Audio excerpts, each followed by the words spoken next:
মুখ বন্ধ করার শক্তিশালী তান্ত্রিক উপায়।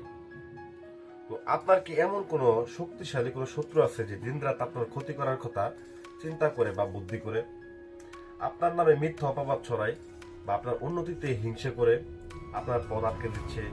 যদি আপনি শত্রুর অত্যাচার অতিষ্ঠ হয়ে থাকেন তবে আজকের এই ভিডিওটি আপনার জীবন বদলে দেবে। আজ আমি আমার প্রাচীন তান্ত্রিক কিতাব থেকে একটি অত্যন্ত শক্তিশালী নকশা এঁকে দেখাবো, যা সঠিক নিয়মে ব্যবহার করলে আপনার শত্রু আপনার নাম শুনলে ভয় পাবে এবং আপনার দিকে মুখ ফিরে তাকাবেও না, আপনার থেকে একদম মুখ ফিরায় নেবে। স্ক্রিনে যে নকশাটা দেখছেন ভালো করে লক্ষ্য করেন, এই সেই নকশা।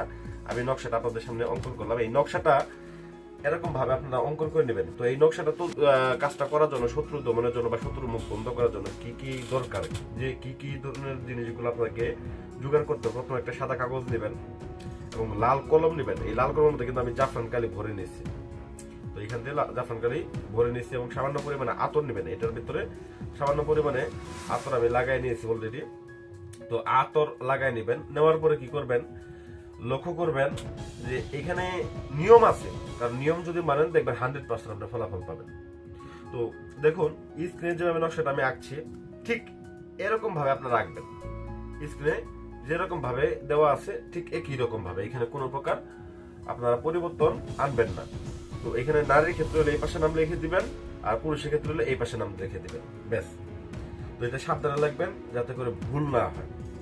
নকশাটা আঁকা হয়ে গেলে এর নিচে শত্রুর নাম ভালো করে কিন্তু লিখে দিতে হবে, মনে রাখবেন। এখন শুনুন আসল বিষয়। এই নকশাটি তৈরি করার পর এর উপর সামান্য আতর মেখে দেওয়ার পর কাগজটি ভাঁজ করে নেবেন। এমন ভাবে ভাঁজ করবেন যে এটা যাতে ছোট হয়ে যায়, একটা তাবিজের মধ্যে ঢুকানো যায়। এটা কি করবেন, রূপার তাবিজ। তো এটা আমি মূলত দেখা গেছে সামান্য একটা আপনাকে দেখানোর জন্য একটা তাবিজ দিচ্ছি। তো একটা রূপার তাবিজের ভিতরে আপনার রূপার তাবিজ বানায় নেবেন। রূপার তাবিজের ভিতরে শনিবার অথবা মঙ্গলবার রাত্রিতে বাড়ির পাশে কোনো নির্জন স্থানে পুরনো কবরের আশেপাশে গেড়ে দেবেন।